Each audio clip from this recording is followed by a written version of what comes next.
ಒಂದು ಬೇಸ್‌ಬಾಲ್ ಗೇಮಲ್ಲಿ ಬಾಲು ಹಾರ್ ಹೋಗಿ ಪ್ರೇಕ್ಷಕರ ಮಧ್ಯೆ ಬೀಳುತ್ತೆ. ಸೊ ಅಲ್ಲಿದ್ದಂತ ಜನಗಳೆಲ್ಲ ಬಾಲ್‌ಗೋಸ್ಕರ ಕಿತ್ತಾಡ್ತಾರೆ. ಫೈನಲಿ ಒಬ್ಬ ತಂದೆ ಆ ಬಾಲ್‌ನ ತಗೊಂಡು ಹೋಗಿ ತನ್ನ ಮಗನ ಕೈಗೆ ಕೊಡ್ತಾರೆ. ತಕ್ಷಣ ಹುಡುಗ ಬಾಲ್‌ನ ಖುಷಿಯಾಗಿ ಇಸ್ಕೊಂತಾನೆ. ಅದು ಅವನ ಲೈಫ್ ಟೈಮ್ ಗಿಫ್ಟ್ ಆಗಿರುತ್ತೆ. ಅಷ್ಟರಲ್ಲೇ ಅಲ್ಲೊಬ್ರು ಲೇಡಿ ಬರ್ತಾರೆ. ಆ ಬಾಲ್ ಮೊದಲು ನನಗೆ ಸಿಕ್ಕಿತ್ತು, ಅದು ನನಗೆ ಸೇರಿದ್ದು ಅಂತ ಹೇಳ್ತಾರೆ. ಅವರಪ್ಪ ಹುಡುಗನ ಕೈಯಿಂದ ಬಾಲ್‌ನ ತೆಗೆದು ಆ ಲೇಡಿಗೆ ಕೊಟ್ಟು ಕಳಿಸ್ತಾರೆ. ಹುಡುಗನಿಗೆ ಅದೊಂದು ಲೈಫ್ ಟೈಮ್ ಗಿಫ್ಟ್ ಆಗಿರುತ್ತೆ.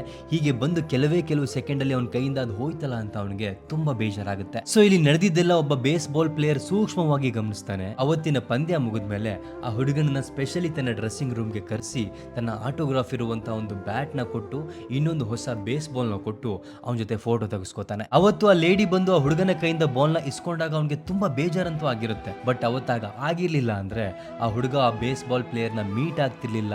ಅವನಿಗೆ ಒಂದು ಸೈನ್ ಬ್ಯಾಟ್ ಸಿಗ್ತಿರ್ಲಿಲ್ಲ, ಒಂದು ಹೊಸ ಬಾಲ್ ಸಿಗ್ತಿರ್ಲಿಲ್ಲ, ಒಂದು ಲೈಫ್ ಟೈಮ್ ಎಕ್ಸ್ಪೀರಿಯನ್ಸ್ ಕೂಡ ಆಗ್ತಿರ್ಲಿಲ್ಲ. ನಾವು ಕೂಡ ಜೀವನದಲ್ಲಿ ಏನಾದರೂ ಕಳ್ಕೊಂತಾನೆ ಇರ್ತೀವಿ. ಒಂದು ವಸ್ತು ಆಗಿರ್ಬೋದು, ಒಬ್ಬ ವ್ಯಕ್ತಿ ಆಗಿರ್ಬೋದು, ಒಂದು ಕೆಲಸ ಏನೋ ಆಗಿರ್ಬೋದು. ಸೊ ಜೀವನದಲ್ಲಿ ಒಂದಿನ ನೆನ್ಪಿಟ್ಕೊಳ್ಳಿ, ಆ ದೇವರು ಏನಾದರೂ ದೊಡ್ಡದನ್ನ ಕೊಡೋದಕ್ಕಿಂತ ಮುಂಚೆ ನಮ್ಮ ಸುತ್ತ ಇರುವಂತಹ ಬೇಡದೇ ಇರೋ ವಿಚಾರಗಳನ್ನ, ಬೇಡದೇ ಇರೋ ವ್ಯಕ್ತಿಗಳನ್ನ ನಮ್ಮಿಂದ ದೂರ ಮಾಡ್ತಾನೆ. ಈ ಮಾತುಗಳು ಯಾರು ಕೇಳಬೇಕೋ ಅವ್ರಿಗೆ ಶೇರ್ ಮಾಡಿ.